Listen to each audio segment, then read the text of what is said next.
Saludos, estimados catequistas de la diócesis de Babahoyo. Sean todos bienvenidos a este nuevo encuentro de formación catequética. Vamos a comenzar entonces compartiendo las diapositivas para este encuentro.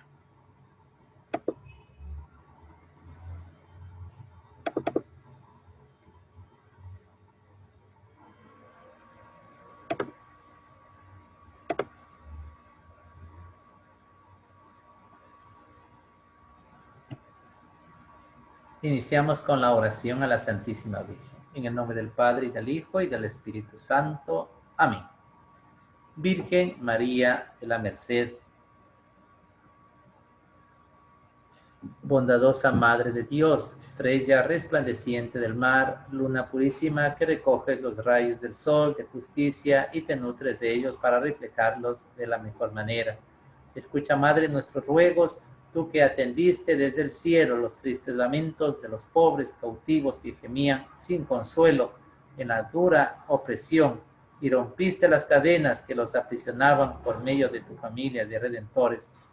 Por tu ardiente caridad, por tus virginales entrañas, en que se encarnó el Hijo de Dios para nuestro remedio, te pedimos, Madre querida, que rompas las cadenas de nuestro pecado, para que libres de ellas podamos conformarnos como tu Hijo, el Señor Jesús. Amén. En el nombre del Padre, del Hijo y del Espíritu Santo. Amén. Vamos a repasar el encuentro anterior contestando las preguntas que se les envió. ¿Qué es la transubstanciación? Es el cambio de sustancia. La sustancia del pan y del vino, una vez que se da la consagración, se convierte en la sustancia del cuerpo y la sangre de nuestro Señor. 2. ¿Cómo expresamos el culto eucarístico?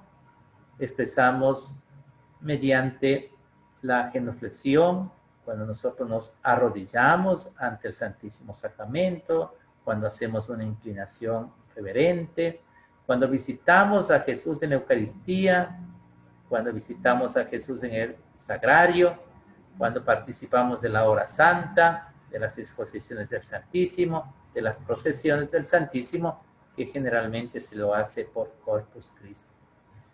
¿Cómo debemos prepararnos para la comunión? Con el ayuno, con la confesión,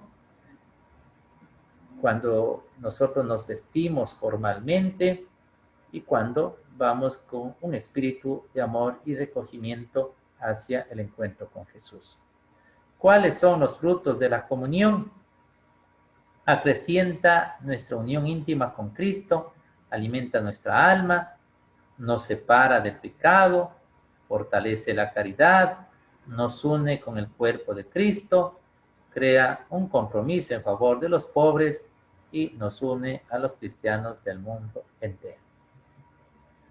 Vamos a hacer una introducción para este nuevo tema. Por los sacramentos de la iniciación cristiana, nosotros nacemos a una vida nueva. Por el bautismo nacemos, nos alimentamos en la Eucaristía y con la confirmación llegamos a la madurez. Pero podemos enfermar y morir a causa del pecado, es decir, no todo está hecho, está definido. Siempre tendremos que ir creciendo, tendremos siempre el peligro de enfermar a causa del pecado. El Señor Jesús, médico de nuestras almas y de nuestros cuerpos, puede curarnos. Y por eso Jesús instituyó el sacramento de la penitencia y de la unción de los enfermos, para, por medio de estos sacramentos, curarnos. Ahora vamos a hablar del sacramento de la penitencia y de la reconciliación. El sacramento de la penitencia, los que se acercan al sacramento de la penitencia obtienen de la misericordia de Dios el perdón de los pecados cometidos contra Él y al mismo tiempo se reconcilian con la Iglesia. Entonces, quien se acerca a este sacramento recibe el perdón de los pecados, también se reconcilia con la Iglesia. ¿Qué nombre se le da a este sacramento? Los nombres que se le da a este sacramento es sacramento de la conversión, porque realiza sacramentalmente la conversión en cada uno de nosotros, es decir, esa llamada de Jesús a regresar hacia el Padre. Sacramento de la penitencia consagra un proceso de conversión, de arrepentimiento y de reparación por parte del cristiano pecador. Sacramento de la confesión, porque la confesión de los pecados ante el sacerdote es un elemento esencial de este sacramento. Sacramento del perdón, porque por la absolución sacramental del sacerdote, Dios concede al penitente el perdón y la paz. Y por último, conocemos también este sacramento como sacramento de la reconciliación, porque nos reconcilia con Dios.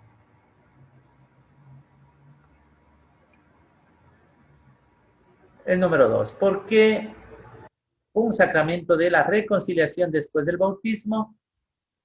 La vida nueva recibida en la iniciación cristiana y sobre todo pues con el bautismo no suprimió la fragilidad y la debilidad de la naturaleza humana, ni la inclinación al pecado, que la tradición llama concupiscencia.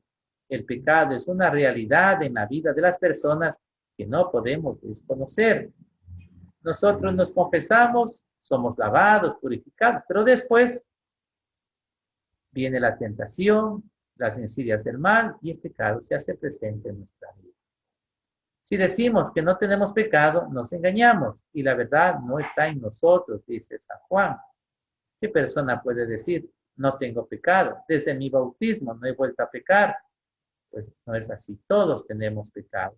Por lo tanto, luego del bautismo, necesitamos también seguir un camino de conversión y de curación. La conversión de los bautizados. Por el bautismo se dio la primera conversión del hombre hacia Dios. Ahora, a causa del pecado, que lamentablemente aparece después, es necesaria una segunda conversión. Nos dirá el Señor Jesús en el Evangelio de Marcos, el tiempo se ha cumplido y el reino de Dios está cerca. Convertíos y creed en la buena nueva. No se olviden que estas palabras se nos dice también el miércoles de ceniza cuando iniciamos la cuaresma. Este esfuerzo de conversión no es solo una obra humana, es obra de Dios, quien nos ha amado primero. San Ambrosio dice acerca de las dos conversiones que en la iglesia existen el agua y las lágrimas, el agua del bautismo y las lágrimas de la penitencia. Cuarto punto, la penitencia interior. La conversión debe iniciar en el interior del corazón con un verdadero arrepentimiento y luego el deseo de romper con el pecado con un verdadero cambio de vida. Todo nace desde lo profundo del corazón, no solo con apariencias, sino de verdad con buenos deseos desde lo profundo del corazón. Diversas formas de penitencia en la vida cristiana. Nosotros podemos en nuestra vida hacer penitencia, es decir, algunas obras que nos ayuden a acercarnos más a Dios, que nos ayuden a convertirnos. Entonces, entre esto tenemos el ayuno, que nos ayuda a reconciliarnos con uno mismo, a tomar rienda de nuestras pasiones, de nuestros gustos. Asimismo, tenemos la oración, que nos ayuda a acercarnos más a Dios, esos tiempos en los cuales nosotros rezamos, oramos, leemos de la palabra de Dios, nos ayuda a acercarnos más a Dios y nos reconciliamos con Dios. La limosna, que nos ayuda a reconciliarnos con los demás, hacemos limosna, hacemos obras buenas, nos reconciliamos con los demás. Además, la atención a los pobres, el ejercicio y la defensa de la justicia y del derecho, por el reconocimiento de nuestras faltas ante los hermanos, la corrección fraterna, la revisión de vida, el examen de conciencia, la dirección espiritual, la aceptación de los sufrimientos, el padecer la persecución a causa de la justicia. El sacramento de la penitencia y de la reconciliación. En definitiva, ¿qué es entonces el sacramento? Es el sacramento por el cual se recibe la gracia de Dios, se recibe la gracia del perdón de los pecados. Por la confesión recibimos el perdón de nuestros pecados. Ahora, claro, es importante que tengamos claro esto. Se nos habla que Dios perdona los pecados. se nos dice, solo Dios puede perdonar los pecados. Nuestros hermanos separados dicen, solo Dios puede perdonar, nadie más. Por lo tanto, los sacerdotes no pueden perdonar los pecados. Ninguna persona puede perdonar los pecados. Solo Dios, y por tanto, podemos confesarnos solitos, en silencio, pensamos en nuestros pecados, le pedimos perdón a Dios y ya estamos perdonados. Y no es así. Partamos de esto, queridos catequistas. Solo Dios perdona el pecado. Claro que es así. Dios es el único que perdona los pecados, porque Jesús es el Hijo de Dios y dice de sí mismo, el Hijo del Hombre tiene poder de perdonar los pecados en la tierra. Y en los evangelios encontramos cómo, por ejemplo, perdonó a la mujer sorprendida en adulterio, aquel hombre que fue llevado en camilla por sus amigos. Jesús es el único que puede perdonar los pecados. Pero por ese poder que él tiene, por esa autoridad, ha sido la voluntad de Jesús. Jesús confiere este poder a los hombres para que lo ejerzan en su nombre. Y concretamente, ¿a qué hombres? A sus discípulos, a sus apóstoles, a sus sucesores. Jesús encomienda esta tarea. Jesús les da este poder también de perdonar pecados. Y esto lo encontramos en el Evangelio de San Juan, capítulo 20, versículo del 21 al 23. Nos dice, Jesús les dijo otra vez, la paz con ustedes.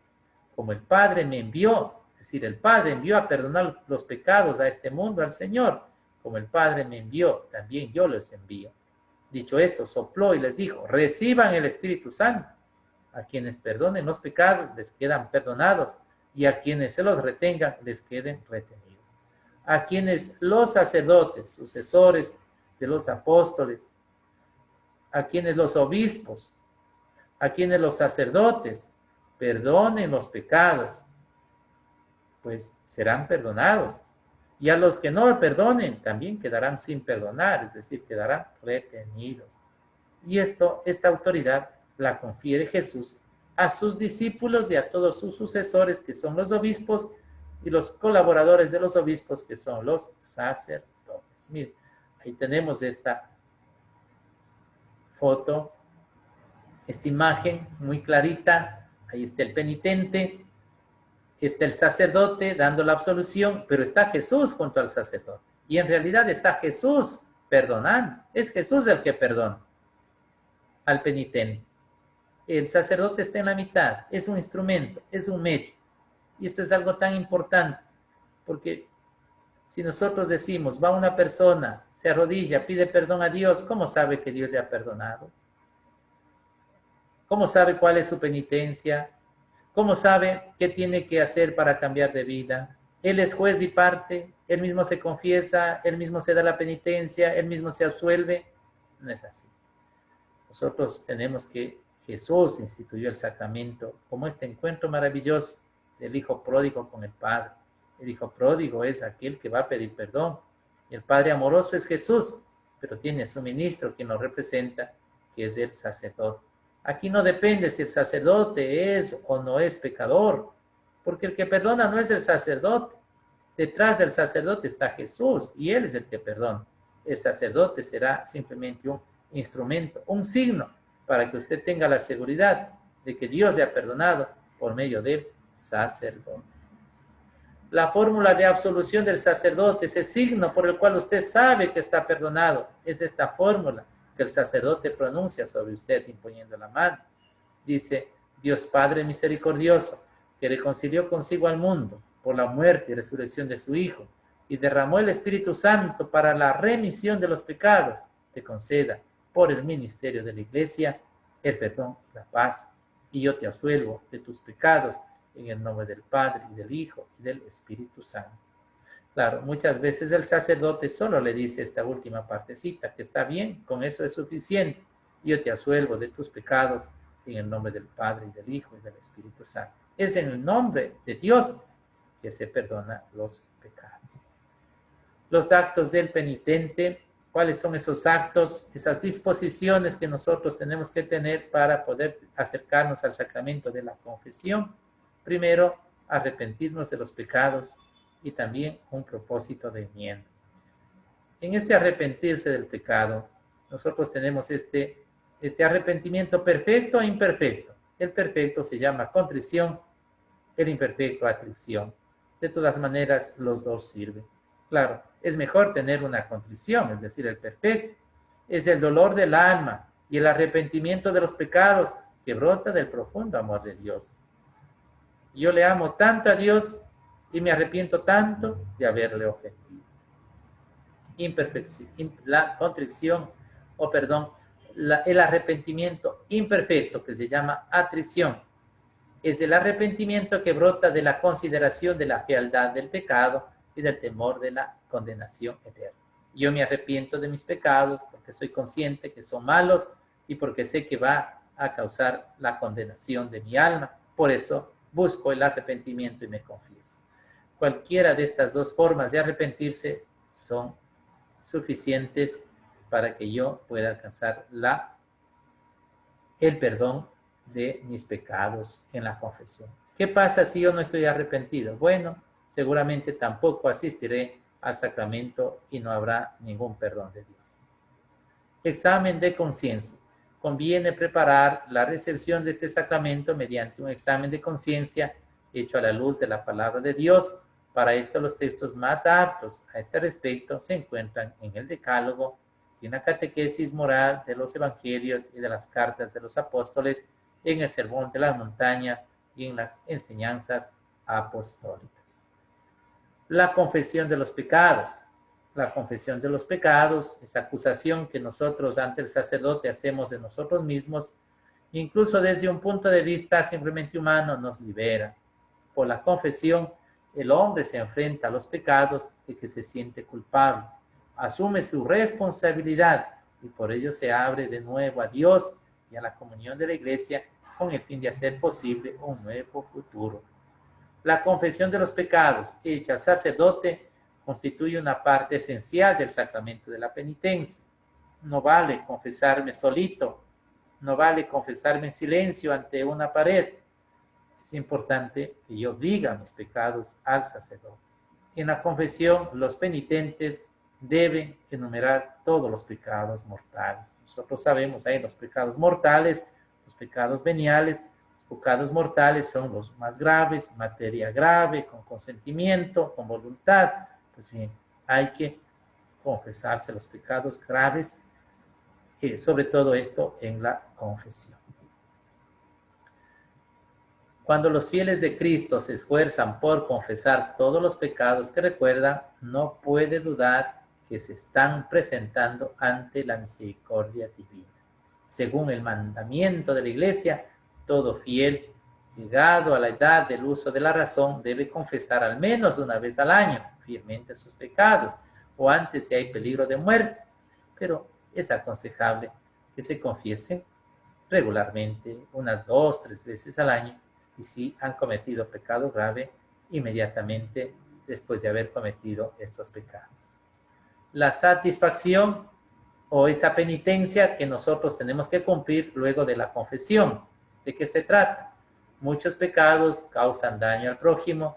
Es preciso hacer lo posible para repararlo. Por ejemplo, restituir las cosas robadas, restablecer la reputación del que ha sido calumniado, compensar las heridas. Mira, cuando uno se confiesa, el sacerdote le manda a que rece unas oraciones o que cumpla una pequeña acción para restituir y componer lo que ha dañado a causa del pecado. Y eso hay que cumplir.